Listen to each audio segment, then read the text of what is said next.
So, back in 2011, CNN asked its readers a really simple question.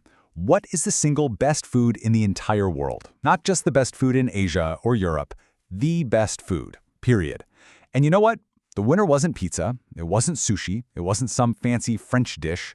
Nope, it was this dark, slow-cooked beef dish that honestly most of the world had barely even heard of. So that's the big question, right? How on earth did this happen? How did a dish from a small community on the island of Sumatra manage to beat literally every other food on the planet in a massive global poll? To find the answer, we've got to dig a little deeper. And there it is, number 1. And just to be crystal clear, this wasn't some niche food bloggers list. We're talking about a huge global poll run by CNN with thousands and thousands of people from all over the world voting. And this is what they chose, the single best thing to eat on Earth. Its name is Rendang. And I promise you, once you understand what really goes into it, not just the ingredients, but the science, the philosophy, the culture, you'll get exactly why it won. It all starts to make perfect sense. Okay, first things first, we have to clear up the biggest misconception about Rendang right now. Because what most people think it is, well, that completely misses the entire point. Most people, if you ask them, will say Rendang is a beef curry. And look, that's kind of like calling the Mona Lisa a painting of a woman. I mean, you're not technically wrong, but you're missing the whole masterpiece. Rendang isn't a curry. It's not a stew. It truly is its own unique thing. It's in a category of one. So here's the absolute key. It's a dry beef dish. The magic happens over a very long, very slow 4 to 8 hour cooking process. All that coconut milk and this incredibly complex spice paste just simmer away until literally every last drop of liquid is gone. What's left is the meat just coated in this dark, intense, caramelized layer of pure flavor. And this brings us to the alchemy of the dish. Because making rendang isn't just cooking, it's honestly like conducting a full-blown botanical expedition. And it's all happening inside a single pot. Now, this slide gets to the heart of it all. The spice paste, which is called the bumbu. It's a total symphony of flavors. You've got these bright aromatics like lemongrass and galangal. You have a deep, slow-building heat from very specific chilies. There's this nutty depth from candle nuts. Of course, the rich fat from fresh coconut milk. And then there's this secret weapon called karasik. It's toasted, grated coconut that adds this unbelievable smoky umami flavor. Every single element has a job to do. So when you put it all together, you're looking at anywhere from 15 to 25 different ingredients in just one dish. Each and every one of them has been perfected over generations to create a flavor profile that is completely, utterly unique.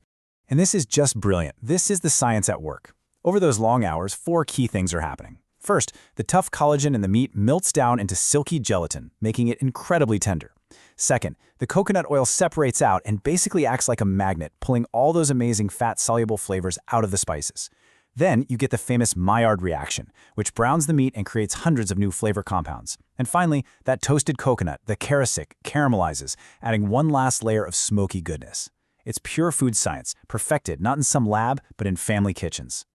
But you know, the ingredients and the science, that's only half the story. To really truly understand rendang, you have to understand the culture that created it. This is a dish with a soul. Rendang comes from the Minangkabau people of West Sumatra.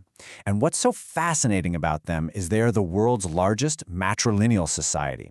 This means everything, property, land, family names, it's all passed down through the mother's line.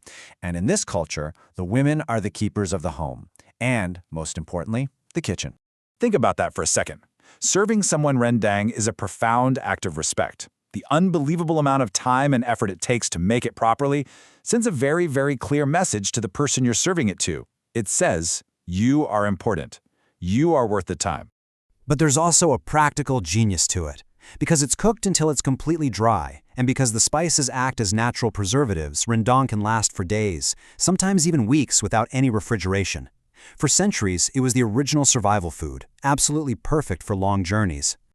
So how did this super local dish from West Sumatra find its way onto the world stage? Well, the answer is pretty simple. Its people and the dish itself traveled. See, the Minangkabau people have this tradition called merantau. It's this idea of leaving home to go out into the world and find experience and fortune. And of course, wherever they went, they brought their food with them. You combine that with the global spread of famous Padang restaurants, and you can see how rendang went from being a local specialty to a global icon. And then, in 2011, the rest of the world finally noticed. That CNN poll, it wasn't just a vote about amazing flavor. It was a victory for tradition, for patience, and for generations of wisdom. In the end, the grandmother's recipe won. And really, that's the big takeaway here. The CNN vote just proved that the world's greatest food doesn't have to come from some fancy Michelin-starred kitchen or a celebrity chef. Sometimes it's a recipe that's been perfected over centuries, made with nothing more than time and deep respect for the ingredients.